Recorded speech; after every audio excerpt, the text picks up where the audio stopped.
Hello everyone, welcome to my channel that is UPSC preparation with खुशबू सिंह राजपूत। हम जो CSAT paper 2 इस साल held हुआ है 2020 का, उसका हम सेपरेट प्रिपरेशन सेपरेट सोल्यूशन देखेंगे। पहले हम रीजनिंग का देखेंगे, उसके बाद हम QA का करेंगे। QA से अच्छे खासे क्वेश्चंस आए हुए थे, राइट। तो एंड रीजनिंग से कम क्वेश्चंस आए, तो आई थॉट कि सबसे पहले रीजनिंग वाला ही पार्ट कर देते हैं, फिर QA वाला सोल्यूशन करेंगे। ओके, तो let's get started and before that please do subscribe the channel. Subscribe कर लीजिए, इसको लाइक करिए, शेयर करिए अपने फ्रेंड्स के साथ, so that they can also find out the proper solution of the questions. ये this particular class is being lecture is being presented by me, I am Khushboo. Let's get started with the very first question. इसमें बोल रहा है कि एक आदमी है जिसका घर के पीछे से उसने ट्रैवल करना स्टार्ट किया, वॉक करना स्टार्ट किया है। ओके, तो सबसे पहले उसने स्ट्रेट वॉक किया 25 मीटर्स, राइट, 25 मीटर्स। फिर उसने टर्न किया राइट टर्न करने के बाद 50 मीटर्स वॉक किया। उसके बाद फिर उसने लेफ़्ट टर्न किया, फिर 25 मीटर्स वॉक किया। इसमें बोल रहा है कि अगर जो घर है वो फेस कर रहा है ईस्ट साइड को, तो आप बताइए कि वो कौन से डायरेक्शन में है। अभी ये ईस्ट है, ये वेस्ट है, तो ये हमारा नॉर्थ हो गया और ये हमारा साउथ हो गया। तो स्टार्टिंग पॉइंट से वो कौन से डायरेक्शन में है, तो ऑब्वियस सी बात है वो कौन से डायरेक्शन में है, नॉर्थ वेस्ट डायरेक्शन में है। तो answer is option D over here. Next question में बोल रहा है कि all cats are dogs, all cats are dogs.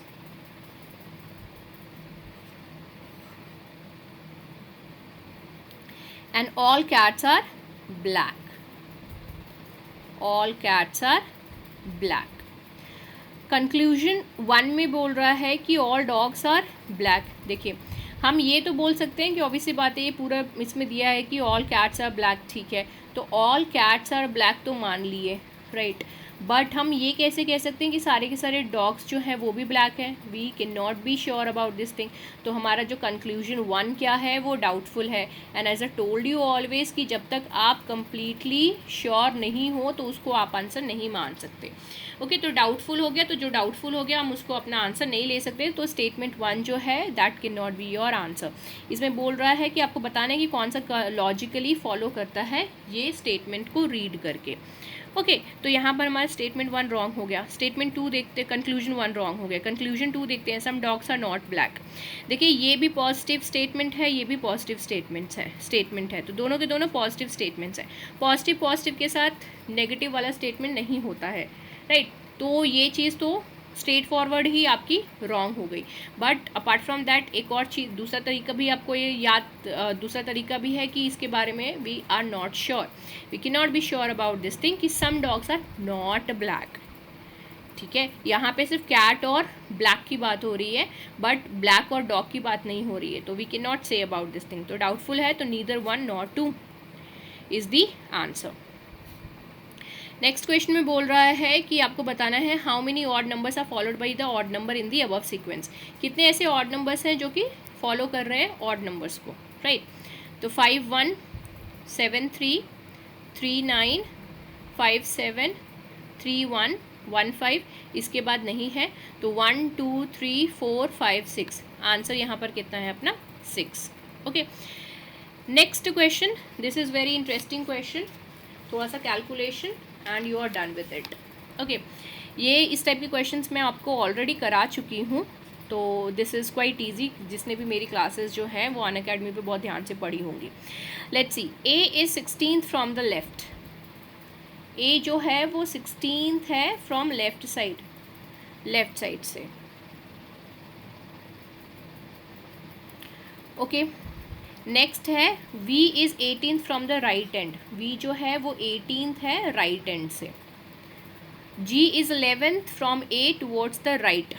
A से A की जो पोजीशन है 16th, उसमें 11 और ऐड कर देंगे तो टुवर्ड्स राइट की तरफ G आता है, राइट। तो यहाँ पे 11 और ऐड कर देंगे तो ये 27th पोजीशन पे G है। And third from the V towards the right and, और V से वो थर्ड पोजीशन पे बैठा हुआ है 1 2 3, ठीक है। तो ये 27th पोजीशन है G, ये 26th हो गया, 25th हो गया, तो हमारा V का पोजीशन क्या आ गया 24th।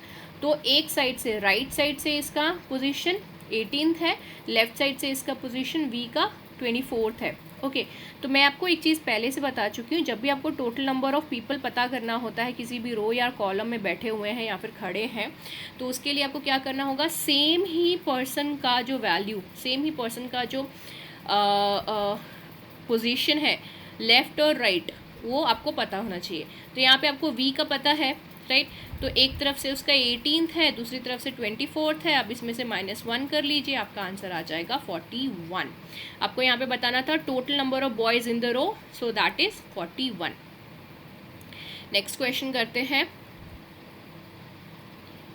नेक्स्ट क्वेश्चन में आपको बोल रहा है C is younger than D. Statement 1 में बोल रहा है that C is younger than D. It means that D जो है वो सी से बड़ा है। दूसरा बोल रहा है but older than B and A and B, but C जो है वो ए से भी बड़ा है और बी से भी बड़ा है। ये स्टेटमेंट 2 और स्टेटमेंट 1 हो गया। स्टेटमेंट 2 में कह रहा है D is the oldest, D जो है वो सबसे बड़ा है। स्टेटमेंट 3 में क्या कह रहा है, A is older than B, A जो है वो बी से बड़ा है। Who among A B C and D is the youngest, इनमें से यंगेस्ट कौन सा है। अब देखिए स्टेटमेंट आपको बताना है कौन सा सफिशिएंट होगा इन सबको आंसर करने के लिए, तो एक एक करके हम पढ़ते हैं। स्टेटमेंट ऑप्शन 1 में कह रहा है that statement 1 alone is sufficient to answer the question. देखिए यहाँ पर हम क्या सीक्वेंस बना सकते हैं, हमें ये पता है कि इसको देख करके पता चल जाएगा कि डी बड़ा है, सी उससे छोटा है, सी जो है ए और बी दोनों से बड़ा है, लेकिन अब ए पहले आएगा बी कब आएगा, पहले आएगा, ये नहीं पता है, तो दिस इज़ डाउटफुल। तो statement 1 alone is not sufficient to answer. Option B, statement 1 and 2 together are sufficient to answer the question. Statement 2 में बोल रहे हैं D is the oldest, D is the oldest, वो तो हम स्टेटमेंट 1 से भी पता कर ले रहे हैं, बट ये किसी तरीके से हेल्प आउट नहीं कर रहा है पता करने के लिए कि हु इज़ दी यंगेस्ट, तो ये भी हमारा आंसर गया, ऑप्शन गया। Next is statement 2 and statement 3 are sufficient to answer the question. Statement 2 and statement 3 are sufficient to answer the question, ये तो एक्सप्लेन करने की जरूरत भी नहीं है, आप समझ सकते हैं क्यों गलत है। Statement 1 and statement 3 are sufficient to answer the question. Statement 1 and statement 3, obviously हमें ये तो अप्रोच यहाँ पे पता चल गया। अब यंगेस्ट पता, यहाँ पे पता चल गया ए जो है वो बी से बड़ा है, तो यहाँ पे कंफ्यूजन जो है वो सारा क्लियर हो गया। तो आंसर क्या है, youngest is the B, so our answer is option D over here. ये गलत हो गया है यहाँ पे tick, what I will be doing, मैं इसको करेक्ट करके आपको PDF प्रोवाइड कर दूँगी अपने टेलीग्राम चैनल पे, तो मेरा टेलीग्राम चैनल जो है उसको ज्वाइन ज़रूर कर लीजिएगा, जिसका जो लिंक है मैं आपको डिस्क्रिप्शन बॉक्स में प्रोवाइड कर दूँगी। नेक्स्ट इसमें बोल रहा है, ये सेम है, स्टेटमेंट्स बेस्ड क्वेश्चन है। Statement 1 and statement 2 are given below with regard to 4 numbers, यहाँ पे 4 नंबर्स दिए हुए हैं। स्टेटमेंट 1 में क्या बोल रहा है, it is saying that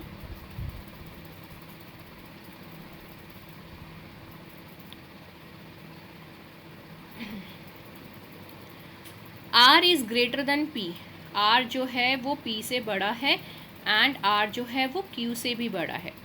S is not the largest, S जो है वो लार्जेस्ट नंबर नहीं है, ठीक है, लार्जेस्ट नंबर S जो है वो नहीं है। Question, among 4 numbers P, Q, R and S which one is the largest, right. अब इसको पता करने के लिए हमें कैसे पता चलेगा which one is the largest, हमें यहाँ पे तो पता है कि R जो है वो P और Q दोनों से ही बड़ा है, और हमें ये भी पता है कि S जो है वो लार्जेस्ट नहीं है, तो दोनों से ही हम एक कंक्लूजन पे तो आ ही सकते हैं कि R सबसे बड़ा है, राइट, क्योंकि S तो लार्जेस्ट है ही नहीं और P और Q जो है वो R से छोटे ही हैं, तो बात ख़त्म, R जो है वो लार्जेस्ट है। ओके, तो PQRS से ये चीज़ हो गया। अब एक चीज़ देख सकते हैं कि दोनों ही स्टेटमेंट एक्चुअली हमारे लिए ज़रूरी है to give the answer over here, right. Now statement alone is sufficient to give the answer of this question, can you say that, अब बताइए आप लोग, नहीं है। Statement 2 alone is sufficient to answer, no, नहीं है। Statement 1 and 2 together are sufficient to answer but neither alone alone are sufficient to answer, so yes, this is the correct one. Statement 1 and statement 2 together are not sufficient to answer the question, this is wrong, so option C is the answer over here. This is very easy question, आपको यहाँ पे sequence base पे करना था, this is very easy, A B, ठीक है, A B C, यहाँ पे आएगा A B A B C, right? Then B C D, okay?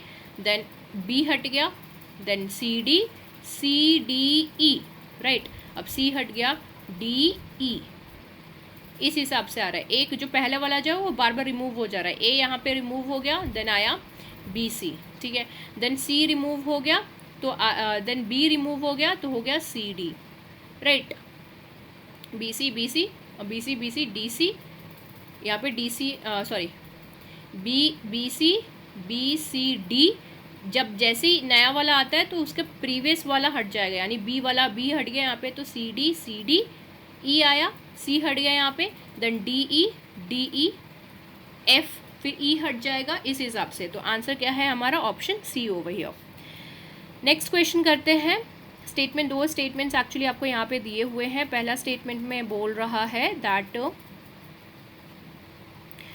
there are not more than 2 figures on any page of a 51 page book. 51 की pages की एक book है जिसमें 2 इमेजेस से ज़्यादा नहीं है। तो यहाँ पे टोटल लगभग अगर 2 भी हम लेकर चलते हैं कि चलो ठीक है सारे के सारे पेजेस पे कम से कम 2, मतलब 2 इमेज तो है ही हैं, तो कितना हो जाएगा यहाँ पे? 102 इमेजेस। स्टेटमेंट 2 में बोल रहा है कि there is at least 1 figure on every page. At least 1 figure जो है वो हर एक पेज पे है। तो टोटल कितने हो जाएंगे? 51। स्टेटमेंट 1 में बोला है ना 51 पेज की बुक है, तो टोटल इमेजेस 51 हो गए। क्वेश्चन यहाँ पे क्या पूछ रहा है आपसे? Are there more than 100 figures in the book? 100 figure से ज़्यादा है क्या? तो स्टेटमेंट 1 से हम बता सकते हैं कि येस हो सकता है, पॉसिबिलिटी है, क्योंकि यहाँ पे तो बोला है कि not more than 2 figures on any page. तो मतलब 2 तो कम से कम है ही, मतलब 2 तो है ही, 2 तो हो ही सकता है ही नहीं, मतलब 2 तो हो ही सकता है। अब बताना है कि इसमें से कौन सा करेक्ट है। Both statement 1 and statement 2 are sufficient to answer the question but neither alone are sufficient to answer the question. Statement 1 से अलोन से भी तो हम इस क्वेश्चन को सेटिस्फाई कर सकते हैं, है ना? तो स्टेटमेंट अलोन ये नहीं होगा। Statement alone is sufficient to answer the question, yes this can be our answer. पर हम दूसरे ऑप्शंस भी पढ़ेंगे to double check. Statement 1 and statement 2 together are not sufficient to answer the question, ऐसा नहीं है। Statement 2 alone is sufficient to answer the question, नहीं, statement 2 alone नहीं कर सकते, क्योंकि अगर हम पढ़ें there is at least 1 figure on every page, right? पर हमें पता ही नहीं कि टोटल कितना है उस पर्टिकुलर बुक में पेजेस, तो हमें स्टेटमेंट 1 से पता चल रहा है ना, स्टेटमेंट 2 में नहीं है, तो ये भी सफिशिएंट नहीं है। तो आंसर क्या हो गया हमारा? Option B. Now let's do the next one. यहाँ पे आपका आ गया ब्लड रिलेशन वाला क्वेश्चन। ये भी मैंने बहुत अच्छे से आप लोग को समझा चुकी हूँ क्लासेस में। A family of 2 generations consisting of PQRST and U has 3 males and 3 females. There are 2 married couples and 2 unmarried siblings. 2 married couple हैं and 2 siblings हैं जो कि unmarried हैं. U is P's daughter and Q is R's mother. U जो है वो P की daughter है, U जो है वो P की डॉटर है, फीमेल हो गई, पता चल गया। And Q is R's mother, mother in law. Q जो है मदर इन लॉ है, किसकी है? R की है, राइट? ये हमारा दूसरा वाले पॉइंट से आया। T is an unmarried mail, T जो है वो मेल है और अनमैरिड है, ठीक है, अनमैरिड है। S इज़ मेल और एस भी जो है वो मेल है। विच one of the following is the correct? अब इसको करेक्ट कौन सा है ये पता करने के लिए हमें क्या करना होगा? इनको ज्वाइन करना होगा, राइट? तो ये अनमैरिड है, तो इसका कोई सिबलिंग होगा, तो सिबलिंग हम इसको किसका बना सकते हैं? टी का बना सकते हैं, क्योंकि अब क्या बोल रहा है? Unmarried sibling. तो सिबलिंग्स जो है वो अनमैरिड है, तो यहाँ पे ये आ गया, राइट? तो इसको अगर हम ज्वाइन कर दें सबको, तो कैसा बन सकता है? Q is mother in law, P is married to R, ऐसे कर सकते हैं ना? P is married to R,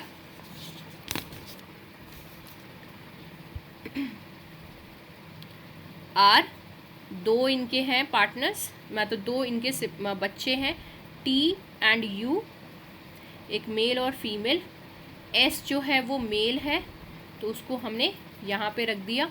2 married है ना, यहाँ पे मैरिड होने की बात हो रही है, राइट? यहाँ पे R को बोल चुका है कि R जो है वो मतलब Q जो है वो R की मदर इन लॉ है, तो R भी मैरिड है, राइट? तो इसको ऑब्वियसली बात है हम पी के साथ ही रखेंगे, एंड एस यहाँ पे आ गया, तो ये मेल हो गया, ये फीमेल हो गया, ये फीमेल हो गई, ये मेल हो गई। तो दो मेल 2 फीमेल का तो पता चल गया। इन दोनों के जेंडर के बारे में हम अभी श्योरिटी से नहीं कह सकते। Now let's see, R is U's husband. देखते हैं कि ऑप्शन का सोल्यूशन निकलता, मतलब इस क्वेश्चन का सोल्यूशन निकलता है कि नहीं। Which one of the following is correct. R is U's husband, R जो है वो यू का हस्बैंड है, नहीं, गलत है। R is S wife, R जो है एस की वाइफ है, ये भी नहीं है। S is unmarried, S is unmarried, no, none of the above is the answer over here. Next question, next में क्या बोल रहा है, मिसिंग आपको यहाँ पे पता करना है, ये भी बहुत इंटरेस्टिंग ही है। ए सी पी क्यू, यहाँ पे लिखिए B E S U, right. इसी के सीक्वेंस के बेसिस पे हमें ये वाले का भी पता चलेगा आंसर, राइट। अब यहाँ पे देखिए,